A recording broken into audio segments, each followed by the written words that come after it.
Michael Marnick, Chair of the Zoning Board, and with me are members George Waugh, Matthew Cole, Lynn Eckholt, Gerald Mulligan, Bruce Taub. Emily Van Giesen has been excused. Also present is the building commissioner of the town, Thomas Evers, and the board secretary, Stacy Faber. We have one case on the docket, case number 2154, which is the application of Timothy Klink for a special permit on behalf of the owner, Lauren Zonger, as set forth in General Laws, Chapter 40A, Section 6. You are Zoning bylaw 164-22, note 6.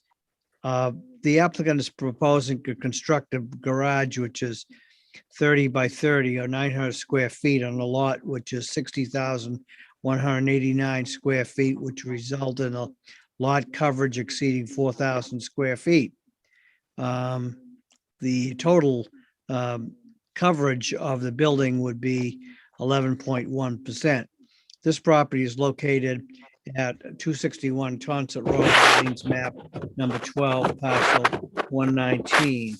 Now, I ask whether any members of the board have had any communication with the applicant or any of the applicant's agents, which ought to be disclosed to the board colleagues or the public.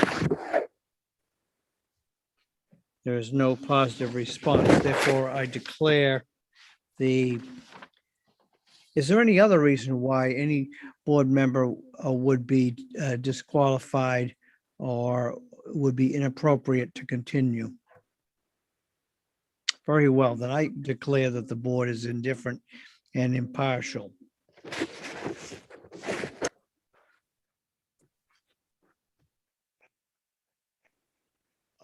Then we may proceed with Mr. Klink. Good evening, Tim Klink of the Coastal Companies here on behalf of Lauren Chonger of 261 Tonsett Road. This property currently exists as a single-family dwelling that was built back over this past year and was before you last October for a site plan approval, ZBA approval for a detached pool house. The pool house has since been constructed. The client has since wanted to do some additional changes to the home as well. She has some automobiles that she'd like to put under cover and not have them be sitting out in the yard and exposed to the weather. So we were toying with adding on a 2-car garage to the existing dwelling that's there now. But when we did our renderings of that, we felt that it would expand the property and the home would be too long on the property by doubling the size of the garage. And architecturally, we felt it just wouldn't look right. So we're proposing today in seeking approval for a detached garage measuring 30 by 30 that is located 90 degrees to the right of the turnaround in the driveway. By doing a detached structure, it blends in more nicely to lot. It fits more to the road profile, blends into the neighborhood. There's a lot of properties on Tonsett Road that have a main house and have a barn as well.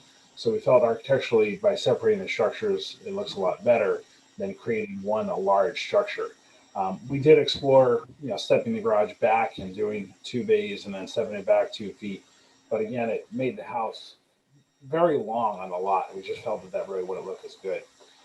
We are at 11.1% site coverage. We do have a fairly large lot at 60,000 square feet, and our overall coverage is 5,419 feet.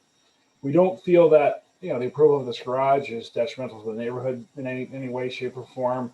It doesn't change traffic flow. It doesn't change circulation patterns. It's mainly used for the storage of vehicles. There's no finished room above. There won't be any access to the second floor of the garage. It's just a detached structure. When you look at the plans of the garage, it'll mimic the house. It'll have the same black windows, the same exact trim, the same gray shingles, and kind of be a mini version of the front elevation of the garage that's there. We also orientated the garage with the gable facing 90 degrees to Tonza Road. We thought that it would be more attractive to have a sloping roof line towards Tonza Road, since right now the main house has two large gables that face the street. We felt that that would help soften the view from the road for the structures as well.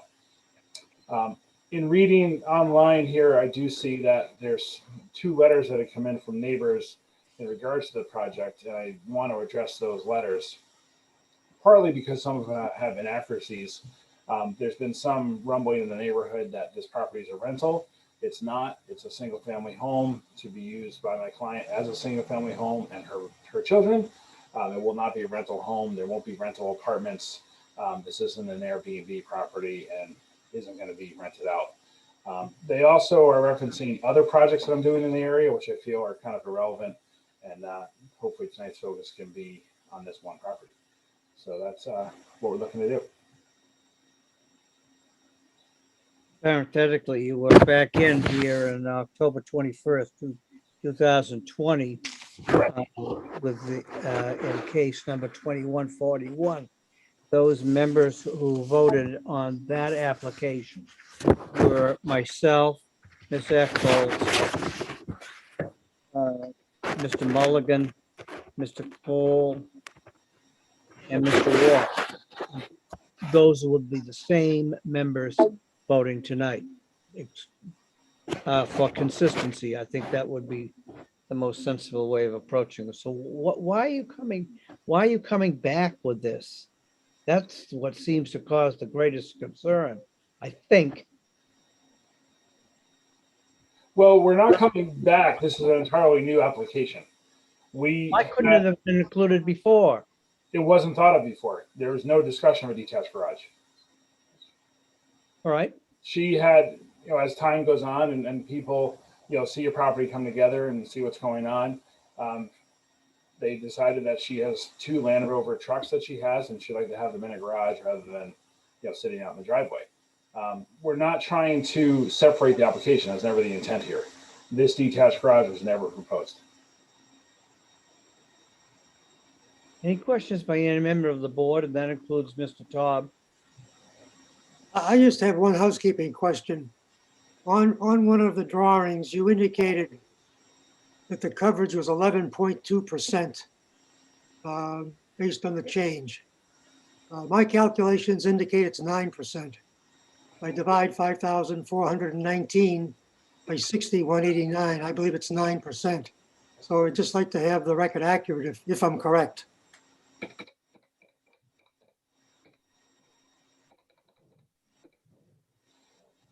So if I do my math correct, if I take 5419 divided by 60,189, I get 11.1%. Okay, I did it twice and I keep on getting the same number. Maybe the computer's wrong. So, okay. I can try it on another calculator real quick. Oh, that's fine. No. Yeah, 5419 divided by 60,000 is not 11.2. Right? What do you get? It's I think you're right, George. Yeah, I've done it twice. I got 9%. So I'm in.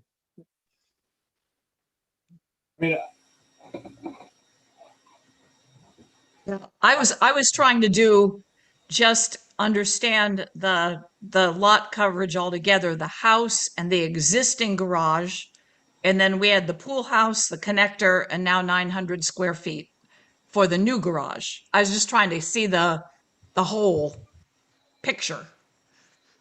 Yeah, to kind of summarize, the original house was 3,800 square feet of site coverage. We then came back to add 1,500 square feet for the pool house. So the original house was under 4,000. The pool house and the connector, the covered walkway, put us over the 4,000. And then the garage adds another 900 square feet for the detached garage. This board made a finding that after the construction of the pool house, that there would be coverage in the gross amount of 4,519 square feet, which would be 7.2% 5%. That was our finding. Now we're being asked to increase the percentage to 9% and change.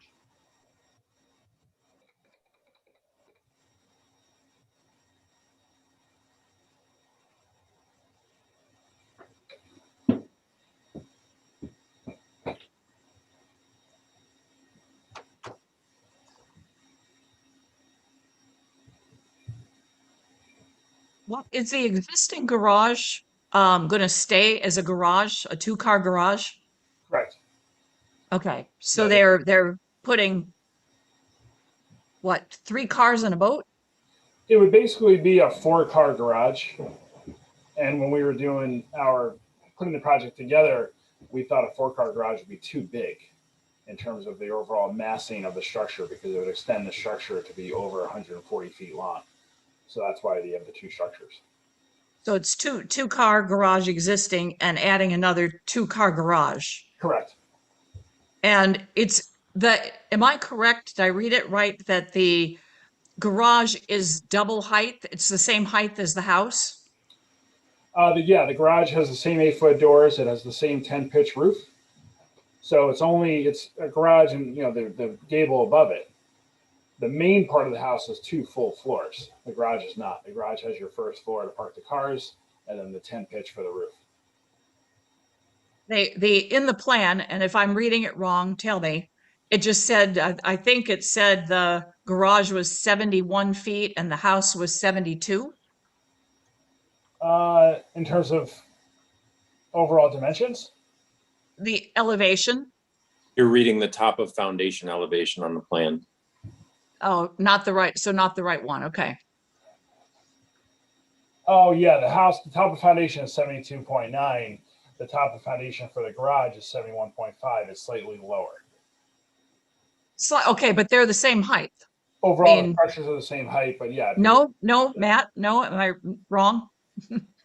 The figures that you're quoting off the plan are the height of the foundation, nothing to do with the ridge height or the overall height of the building. Okay. The overall height of the building is 24 feet, 4¼ inches. Is the height of the Okay. structure. I guess let me get at my question. Is this in another case, we looked at a double height garage. Is this basically double height to accommodate a boat that would be more than a regular height garage? Is that what we're looking at? No, you're seeing basically an identical copy of the garage that's there now. So Okay. not a barn for storage of oversized vehicles. The height of the garage doors themselves is 8 feet. So you couldn't put like an RV in there. You couldn't put a sailboat in there with a mast or anything. That's the height of your garage doors is 8 feet. Lynn, I want to pick up on that because I had the same wavelength here on this garage. In that prior case, we were told that it's only a 1.5 story, but it was 24 feet. It was the same number, my recollection. I went back and did a little research on Google, my wizard, and asked what is the average height of a 2-family home in the United States? A 2-story home in the United States, and it's 18 to 20 feet. So, when these people come in and say, well, it's only a 1.5 floors because the first floor is 18 feet, it's the height is 24 feet, which is the height of a 2-story house. It's only a garage, but but I don't know what's going to be above it. There's going to be plenty of room for something above it because 24 feet's a lot of height. And that was the point the neighbors made in the prior case, Lynn, if we're thinking the same one. And this is more than a garage. I mean, I think a garage is 10 feet with a little peak. This is a 2-story house.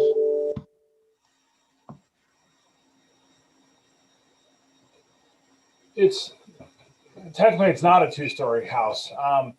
You've got 8 feet for your first floor height for your doors. We are matching the roof pitch of the existing garage, so architecturally the 2 structures are proportionate to each other. The garage is 30 feet wide. If you drop the height of the garage, your roof pitch becomes extremely low and disproportionate to the structure. So you end up with a structure that's not architecturally appealing because the roof pitch is too low to bring it down. That's why you end up with that 24-foot height. This garage is being constructed with a truss roof system for the second floor. The truss roof system makes the second floor unusable without a complete redesign and reconstruction of the trusses. So there's really no way you'd use the second floor for anything. That's not the intention. And you physically couldn't do it because it'd be a truss roof system. Well, I guess that begs the question, if you're not using the second floor for anything, why are you making the building so high? Because we want to match the pitch of the garage to match the pitch of the existing garage of the house. So the two structures are architecturally proportionate to each other. If you drop the pitch, How tall is the roof? What is the ceiling in the garage? How high from the foundation? 10 feet, because you have to allow for your 8-foot door, you have to allow for your track system, and then your door openers. Okay, 10 feet's a very high ceiling on a first floor. That's a typical standard garage, is 10 feet tall on the inside. I think 24 feet is a big building. I think it's a tall building, 24 feet. Just one man's opinion. I understand the roof line, but it takes on the image then of a second house, as opposed to a smaller building with a lower roof, and you'd say, well, that's not another house. But that's just an opinion. I don't have the expertise on building that you do.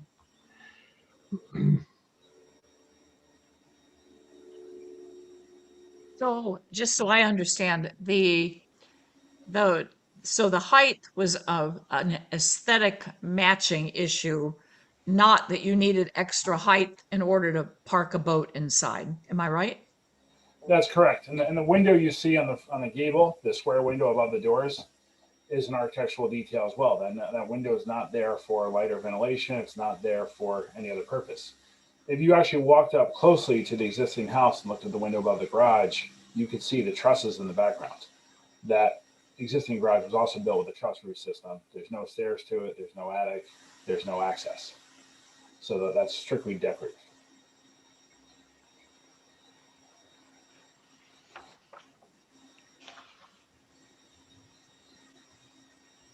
You got 14 feet of empty space from the roof line to the ceiling of the garage, 14 feet?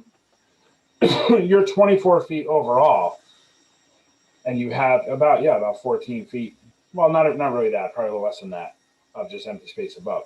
But that's to give us the same roof pitches, which is a 10 pitch on the structure. If you drop that pitch down, you end up with a garage that's squat in size, and architecturally it's just going to look very odd. Well, it's a question of which looks worse, a greater mass or that's architecturally pretty to the neighbors and the people who are objecting, greater mass or a smaller building. I don't know. Well, the neighbors who are objecting, the two letters that I've read, they're objecting they're objecting in general. They've got issues town-wide about building development in the town. Their concern is this is a rental property. Their concern is a lot of different things, which are not true. They're bringing up a lot of other issues that are unrelated to this project or this property. They're bringing up issues town-wide. Right, but you have a big lot, but there's a lot going on in this big lot. Correct, we do. And we looked at a couple different options for the garage, and you've got one location with a septic, so the garage can't go there. We have the back part of the property in the back left is a big, large open lawn area, but that puts the garage right in the backyard of the three abutting neighbors. Where the garage is located now, it's right next to Nadu's Path, which is technically a 20-foot wide road with a cul-de-sac that services three properties behind us.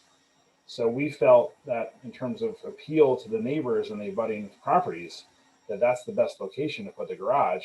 Obviously, it's also convenient to the driveway, but it abuts a paper road. That's just a driveway that services the properties in the back. It's the least intrusive to any of the neighboring properties. The pool house in the back serves a nice purpose because it blocks the functions of the pool from the neighbors in the back as well. It provides a natural buffer to it. Well, Mr. Klink, I just assume that the board hear from the neighbors themselves. To me, or at least one may consider that it isn't the size of the garage necessarily. It's the how consistent it is and how harmonious it is with the neighborhood. I remember hearing that discussion back in October about the positioning and what great efforts were given to the positioning the pool house. I think this would be a good time to hear the neighbors speak for themselves and to the board. I don't need to have these two letters dismissed because they're addressing considerations which you consider to be irrelevant, Mr. Klink. That's for the board to decide. Is Sarah here? Sarah, Yes, I'm here. can you admit the additional attendees Yep. and see who raises their hand?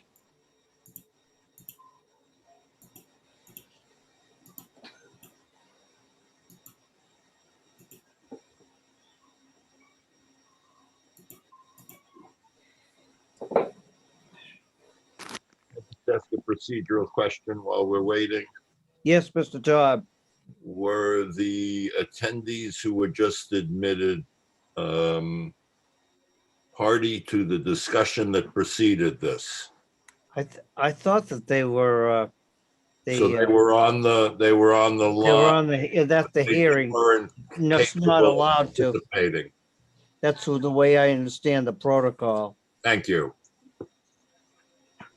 First of all, I'd like to hear from Julie Sieben, who caused some consternation with at least one or two members of the board concerning your suggestion that the board was less than indifferent in these applications. Can you hear me?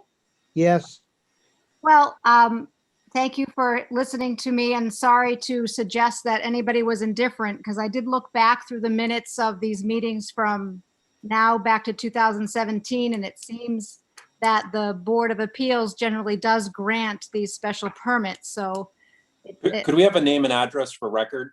Julie Sieben, 266 Tonsett Road.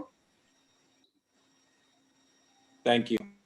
So I learned, and I'm a neurology nurse practitioner, so I don't know all about housing and these kinds of rules, but when I understand the rules to be the 4,000 square feet and anything as far as site coverage to go beyond that, it seems if you apply for a special permit, that seems to be granted in many cases.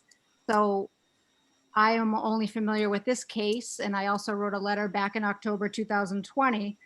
So Tim Klink, I think you said that the town and the neighbors, we had problems with everything all over Orleans, but that's not true. I've actually only written 2 letters in regards to the work that you have done in my neighborhood. So I agree with Gerald, though, that I think having the garage match the size and height of the house is actually aesthetically unappealing, in my opinion.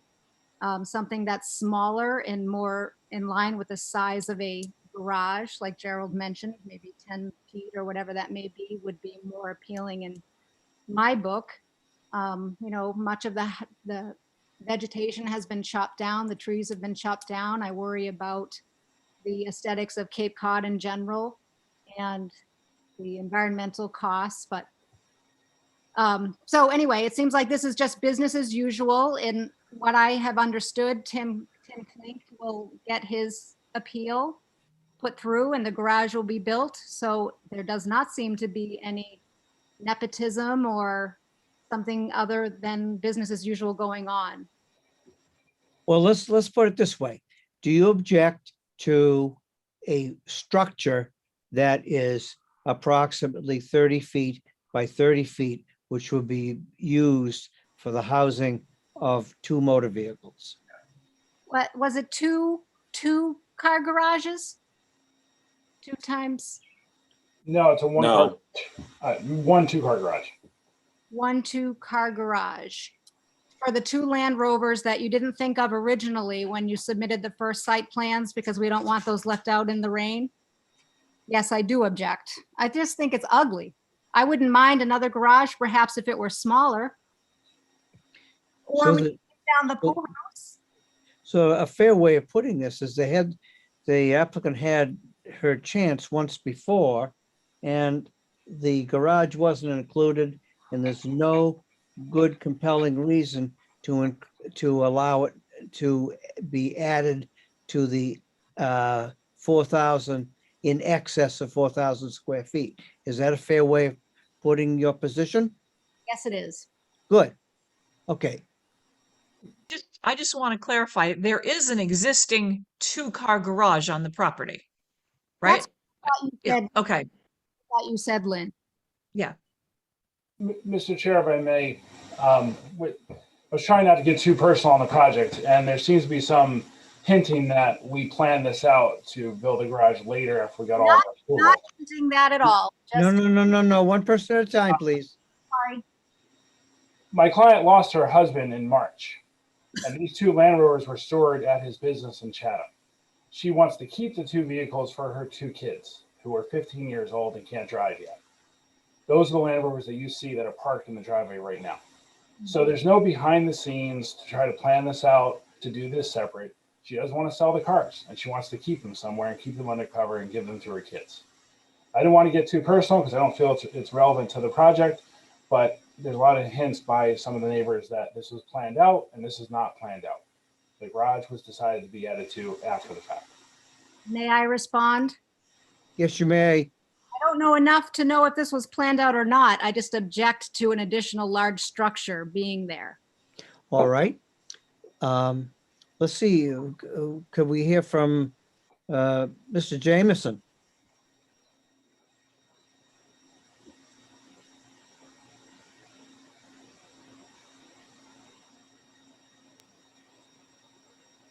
Mr. Jameson, did you want to address the board?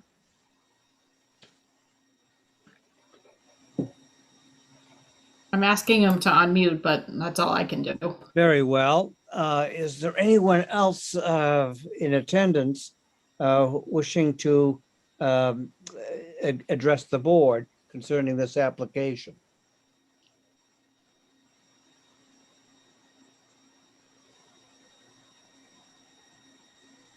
I don't see any hands. Very well. The record does reflect that we have Ms. Stevens' letter, an email addressed to the Office of the Attorney General dated May 13th. That is part of the record. We also have an undated statement from Susan Flynn Berg, Rachel Flynn Powell, and Kevin Flynn of 7 Finch Lane. I have some memory of one or more of those individuals addressing or the board once before. Can you help me out, colleagues? Do you remember that?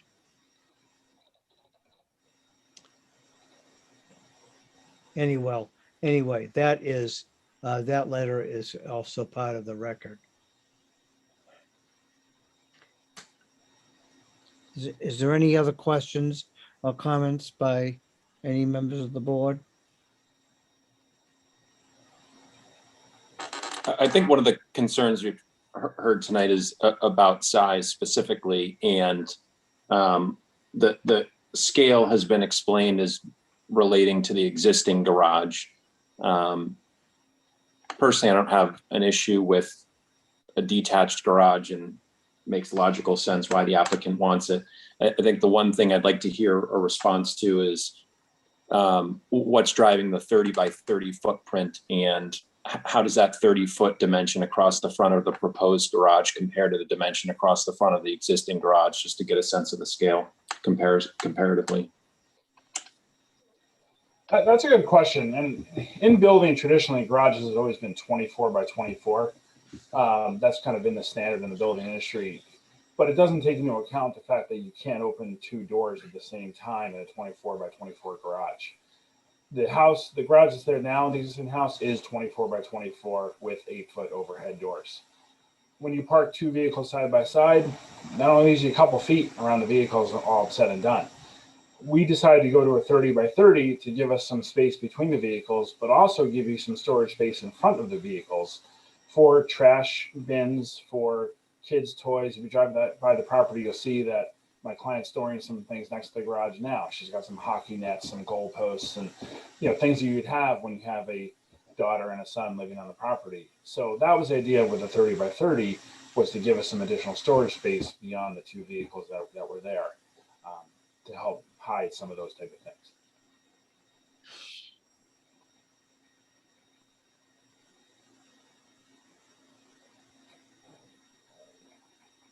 If I may, there's a couple other points I'd like to bring up. I don't know Miss Sieben. I've never met her. Looking at the online mapping software at 266, I've met Greg Douglas. I don't know who Greg's relation is, but he's the owner of record. And Greg and I have talked numerous times. I met him when I first started building 261 Thompson Road last August. I actually feel a little bit sympathetic. Their property is a 14,000 square foot lot. They're surrounded by acre plus lots that can support bigger homes. I do understand some of her concerns. Don't sympathy.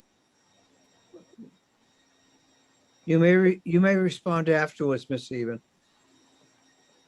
And Gregory has explained, and has expressed his concerns with the larger homes going around him. There's, we're doing one across the street. We're now doing the property directly next door. So we've got a panhandle driveway that goes in, and we're building a large home behind them as well. So I understand the feeling of what's going on. Eastward Homes is doing one right behind them. Eastward Homes is also doing 3 homes at the end of Tonsett. So, there's an overall change occurring on Tonsett Road, and I understand that. But I don't feel that we're doing anything that's outside of what's happening in Orleans in general, and I don't feel that's wrong.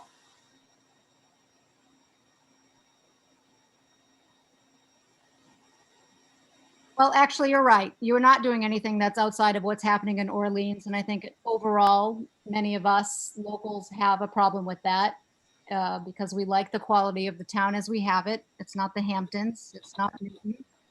Second of all, earlier you said we couldn't bring up the other properties that you are working on. I know Lauren owned and sold 169 Tonsett Road. Now she's got across the street from us here, and then the one next door to us. So before we couldn't talk about that, except now we can talk about that. And finally, if I can't talk about other projects she has going on, why are we supposed to consider her kids' needs for the Land Rover? I'm sorry if I'm supposed to be sympathetic, and his last name is Johnson, not Douglas. My apologies. I just realized I have a client named Greg Douglas. So.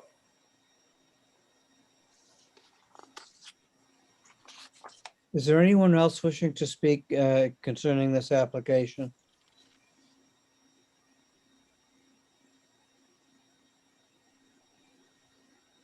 I don't see any other hands raised.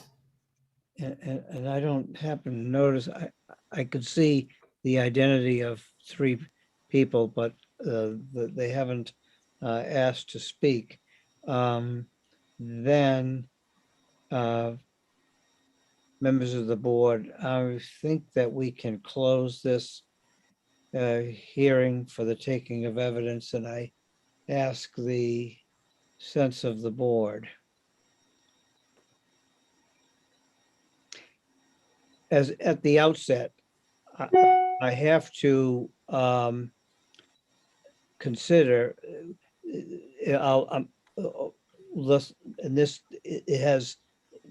does not concern the fact that the applicant has been here before the board twice in 7 or 8 months. But the situation is, the way I see it, is this, that the zoning board, the zoning bylaw allows building coverage in excess of 4,000 square feet if allowed by the zoning board on an application for a special permit. Now, and there are criteria for the granting of a special permit. One of the criteria is the consistency or of the proposed project with the adjoining structures. Now, let's suppose that we, because the culture or the tradition or the custom of building in the town of Orleans has has drawn question on the continued validity or sensibility of a 4,000 square foot cap, then we have to then determine whether the 4,000 foot cap could ever be determined to be absolute.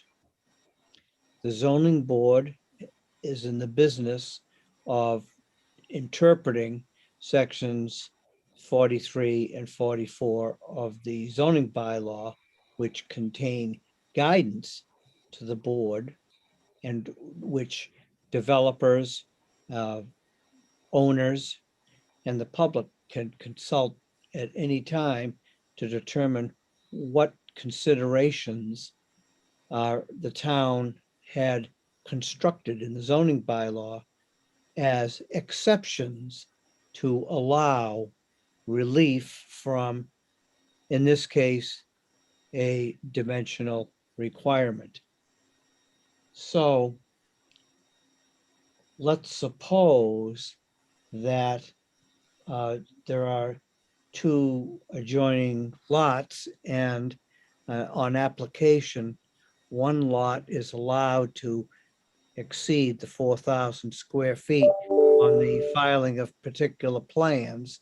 Then the question is whether or not an adjoining lot with an entirely different owner would then be entitled to a similar relief.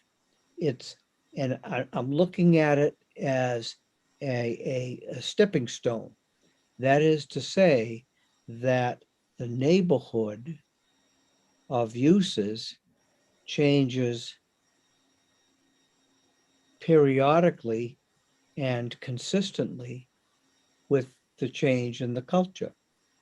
So that, to some extent, that bootstrap in this case was already there once the 4,000 square foot excess was permitted in October. Now, the motivation of the applicant for is adding another building, a 30 by 30 foot two vehicle garage isn't necessarily inimical. It's sensible if all the other criteria in for the granting of a special permit are present, and that would be the consistency of the structure, the proposed structure, with the neighborhood, not necessarily and that doesn't mean the neighborhood isn't the lot itself. The neighborhood is Naders Lane and Finch Lane and 3 or 4 or 500 square feet away. That's why we give notice to that to so many people who might have an interest in what we call, or at least I call loosely, a neighborhood. So that's the way I see the problem. And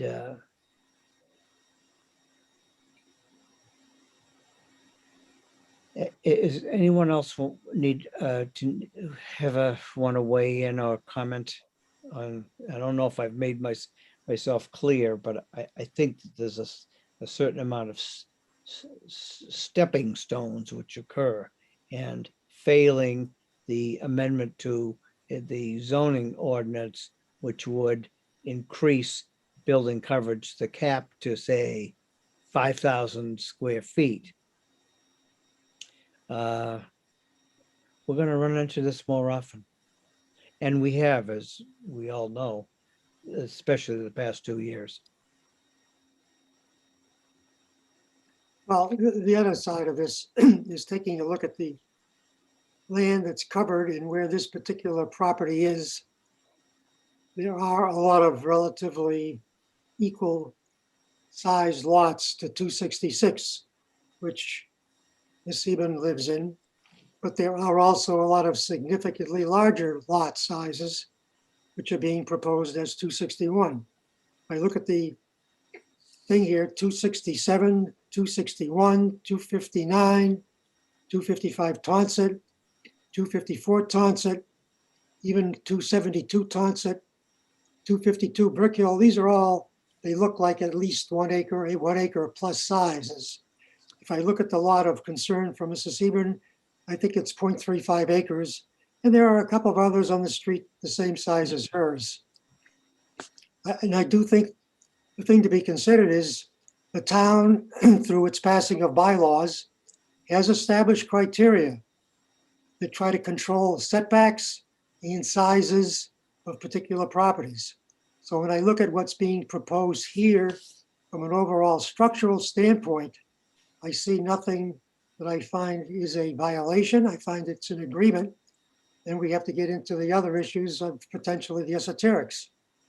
And I think we all will have our own opinion on that. I can say I did walk the property.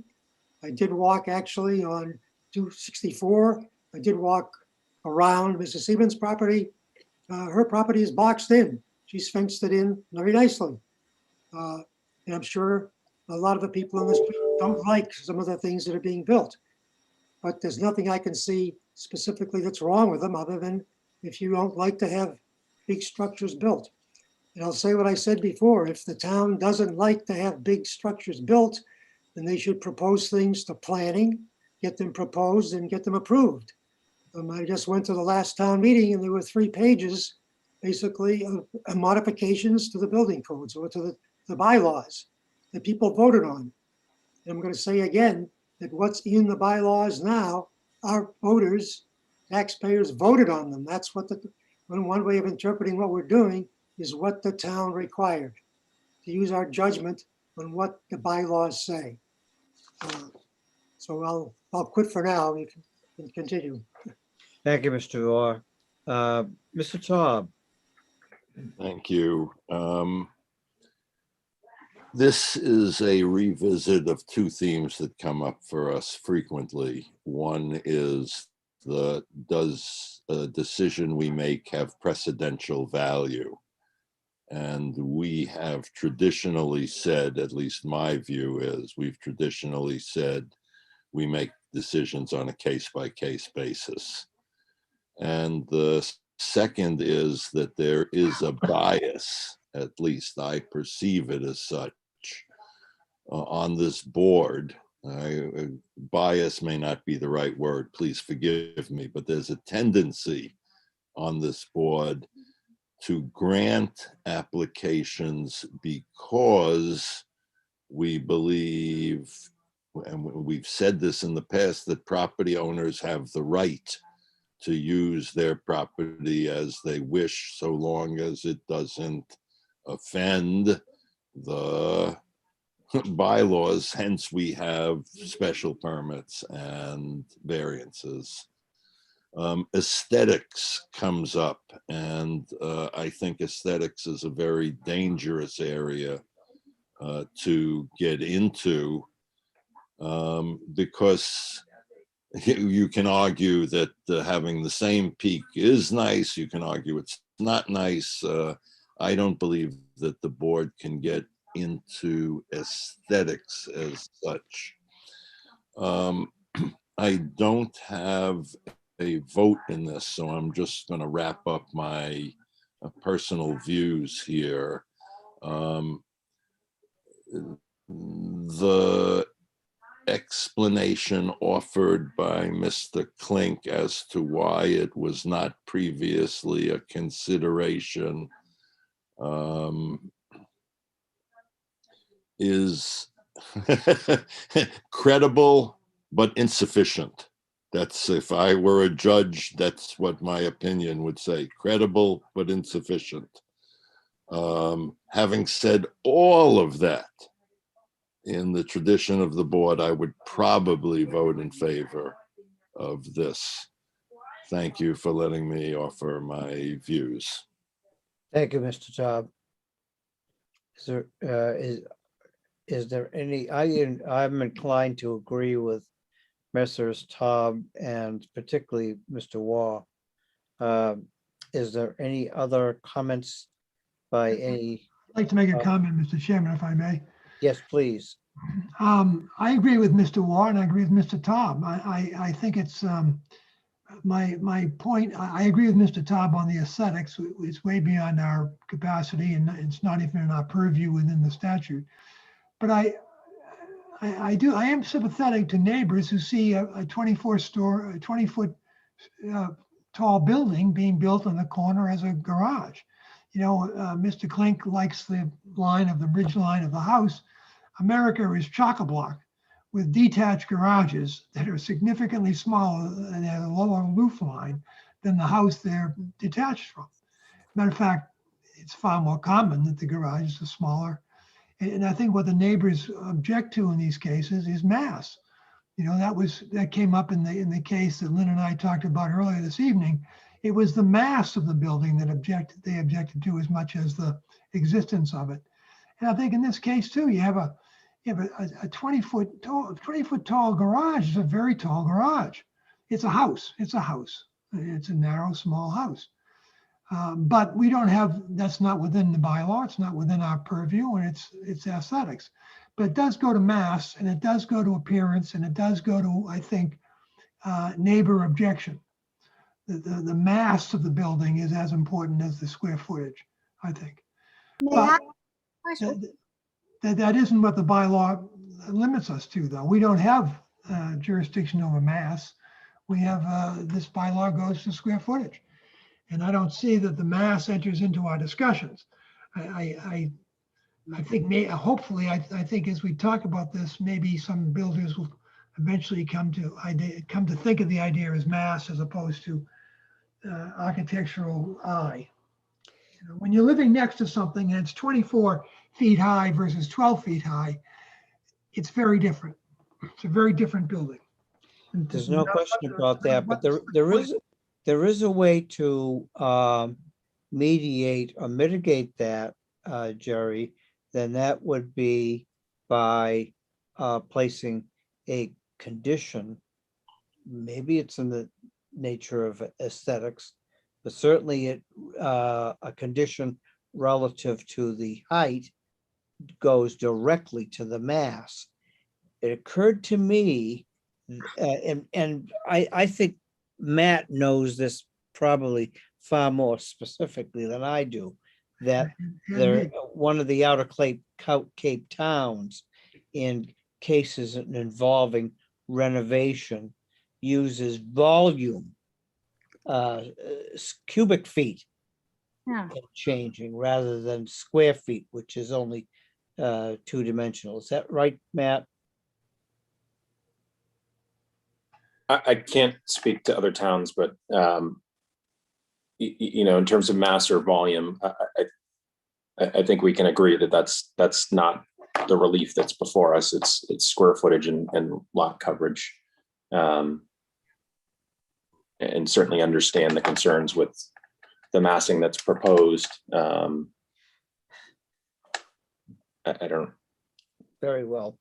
I don't know how else to compare it. May I just ask Mike a question? We're closed to public comment. Yes. Ms. Eckholt, do you want any comment? Want to make any comment? My main concern is agreeing with what everyone else has said about the what we've done in the past. My main concern is This is almost on the road. It's 5 feet back from the setback, I think. But it's up front. It's very large, and a four-car, I mean, in essence, they've got a 4-car garage, 2 and 2. And to me, there is a question about whether that fits in to the appearance and character of the neighborhood, which is something we can make a judgment on. I have concerns about it because of its scale and the fact we're talking about 4-car garage capability, which seems, in that neighborhood seems a bit out of the norm to me. I've driven by it as well. So it's both the scale, the location, and the fact we're talking about, garages, space for something very large. So I have concerns about the neighborhood character given this proposal. Mr. Marek, I have another specific comment, I think. We Yes, have heard- please. We have heard a lot about how all the neighbors, plural, have objected to this particular use. If I take a look at the Board of Assessors abutters list, I think there's, I'm not sure, 25, 26, 27 abutters that have been notified. And apparently we have 4 people here that are listening, only 4 and 1, and thank you for speaking, Ms. Sutton, but only 1 person speaking up. So again, if there is this neighborhood outrage about this particular construction, where are they? That's all. I mean, if they really feel badly about it, they should be here, talk. We should have had 50 letters or something, and I just don't see it. So, I mean, I'm not going to accept the fact right now that the abutters are all against it, period. Mr. Chair, if I may, one of the people that are signed in, Vincent Jameson, is actually my project manager. So he's just watching the hearing. So he's not an Oh, abutter. okay. Yeah, so that's who Vincent is. So it goes from 4 to 3. Yeah. So the massing question does come up, and it's a very good question that Ms. Eckholt brought up. That's why we were exploring whether or not to add on to the existing garage that's there. And I really feel, and I still feel very strongly about it, that a 4-car garage linear along Tonsett Road is massive, is very big, and expands that elevation along Tonsett Road. So that's why we decided to do the detached structure closer to the road because of the septic system, because of the rear neighbors, and turn it 90 degrees. So you do not see the doors facing the road. The doors face the front yard. And you only, as you drive by the home, you're going to see some windows, some shingles. You'll keep driving and you only see the 2-car garage. You come back the other way down Tonsett Road, then you will see those 2 garage doors of the detached structure and the 2 that exist in the main structure. It is 4 cars. Yes, I'm not going to deny that. But I feel that the massing overall is lessened by 2 separate structures. The other thing I want to bring up is the size of the structure. Like I said, a typical garage is 24 by 24. We made this one 30 by 30 to have a little extra storage room. I wonder if one would even notice a difference if we put 4 stakes out at 24 and 4 stakes out at 30. Does that 6 feet really make a visual difference?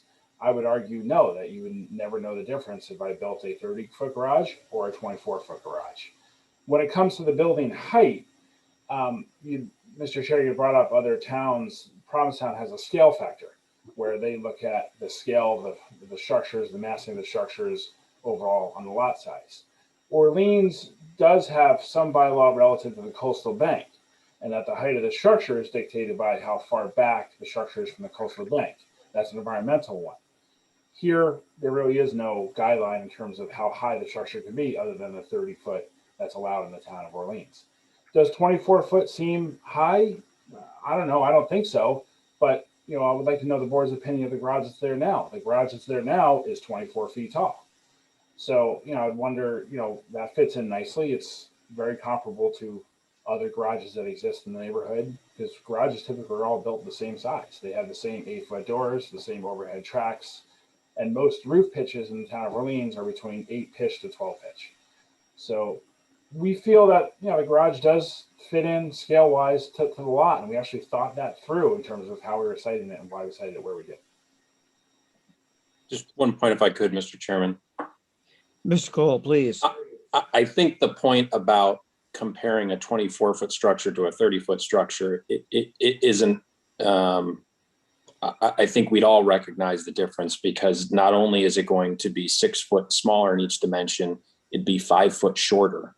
And so the way that our bylaw ties in with scale is that an accessory building like this has to be set back its height from the property line. So your proposed location would work for either size, but I don't think it's fair to say that this board wouldn't tell the difference between a 30 by 30 by 24 foot tall structure and a 24 by 24 by 19 foot 5 tall structure. It is a different volume, and this savvy board would pick up on it. I didn't mean it to be disrespectful. I think I was thinking in general that most people would have noticed. Is there any other comments, members of the board? There's then it's time for a motion to approve the special permit.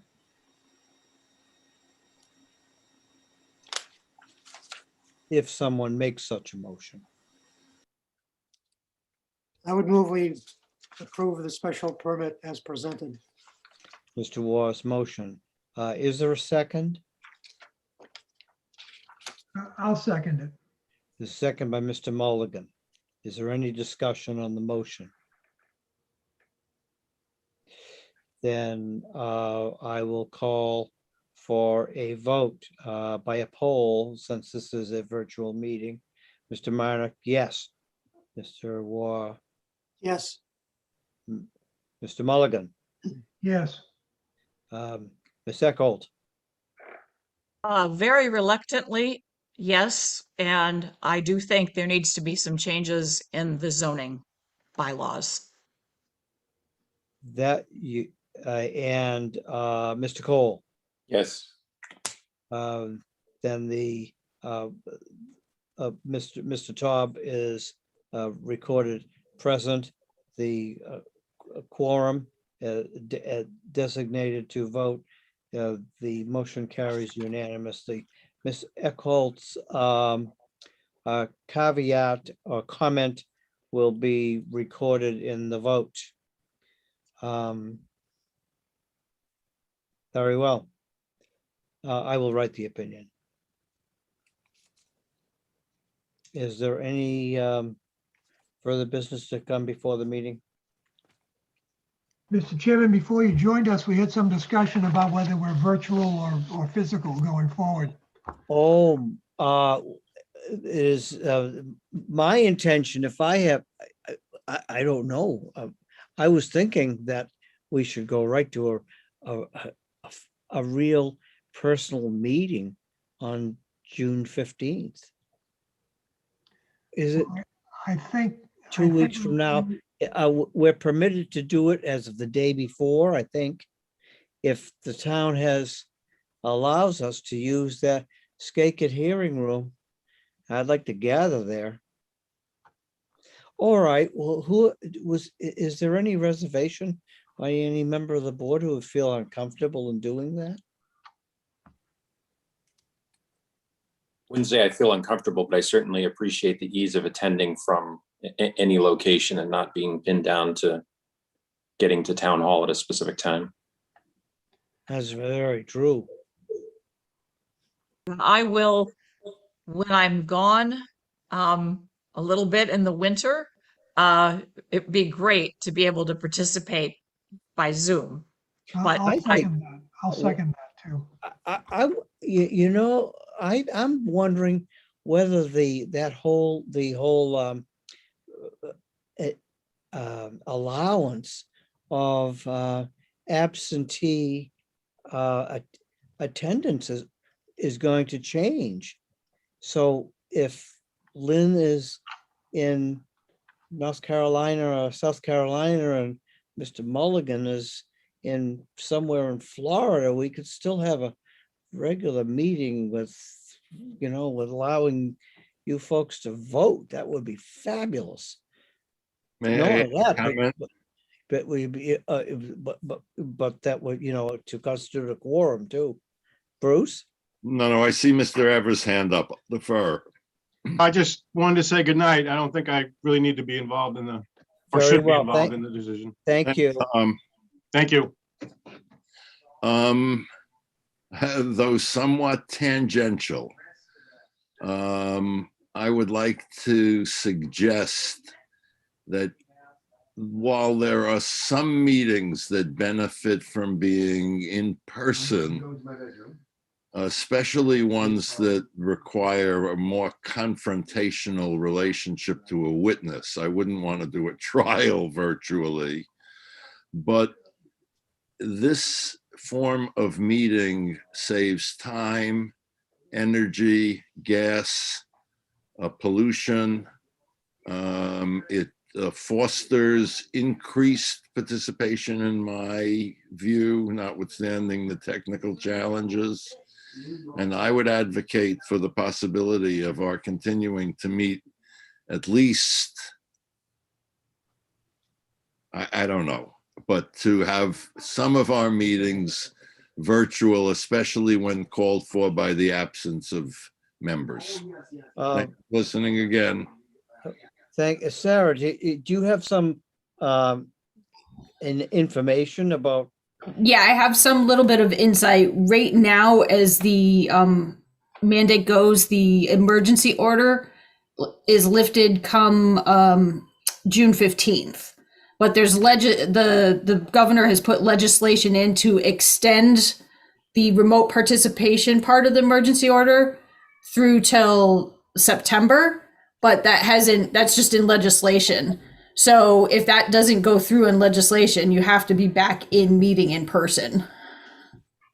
And right now we're trying to get it so we can get both rooms to do hybrid meetings. We got the Nauset room up and running as a hybrid meeting, but we don't have the equipment yet to do the other room to be a hybrid. But that's our goal going forward, to get the equipment that we need so both rooms can be hybrid. Is correct, right, Sarah and Michael, that you have to have a quorum present. Yes. If the state of emergency is lifted, there has to be a full quorum physically present. Someone can participate via Zoom and they can vote, but they can't count towards a quorum. That's correct. That's how it was before the pandemic. You could have the few members remoting in, and you'd have to take a roll call and everything. But what we've learned from this whole process is that was logically defective. The fact of the matter is that all of us were as fully tricked out and participatory in every meeting, even though we weren't face to face. So that means that previous prohibition preventing a quorum because someone was out of state and didn't have some other reason to allow them to be part of the quorum, that didn't make any sense. There's I don't even see a public interest in that anymore. Yeah, hopefully legislation will change so it can kind of be like, yeah, you can have the remote, because obviously we've proved that you can still conduct business with remote meetings. So hopefully, but that's all up in the legislation with the state. That's we have to wait and see what goes through. I think we're governed by the open meeting law. Correct. Well, I think so. But look, I was the one who really opposed all of that from the very beginning. I mean, I was dragging the feet of the board because I thought that you couldn't really run a good hearing unless you could see the people and hear them and consider large exhibits, for example. Well, that's really not true. I think we've done good business. We've we've done efficient business for over the past 17 months or so. And anyway. I I'm have thinking- also guests. I'm going to escape. Thank you very much. Yeah, well- Good meeting, Mr. Chairman. I Thank do you, want Bruce. to make one more comment, which is, I guess I'm really old school. Now I can live with either way. But personally, I much prefer to be in a meeting where I can look somebody in the eye and see what's really going on. So again, whichever way it goes is fine, but I just have to say, I'm anti-Zoom, but I do it. And I really, in meetings, want to see and get the reactions, be it physically, eye to eye or whatever, as to really what's going on. So Then, Anyway. Ms. Tabor, will you let us know as to whether we can have a real live meeting at the next hearing? If we can, we'll meet in the Skaket room. Yeah, just so you know, we don't have one on June 16th. The next one's July 7th, unless you have something you want to. No, I was just looking forward to seeing everybody together. Well, I That's said to all. Sarah, just so you know, before you got on the call, I said to Sarah that I asked her if I should get a Zoom for the July 7th ad because I know that we're going to be live, but I didn't know what the regulations were. And she said it's kind of a gray area. So I'm waiting to turn it into the Sure. Cape No, Cod. no, that's the right way to do it. But if we can, let's Okay. meet live at our next meeting. So otherwise, then we can adjourn then, huh? Is there a motion to adjourn? So moved. And second, Second. then all those in favor, aye, then thank you for all your help.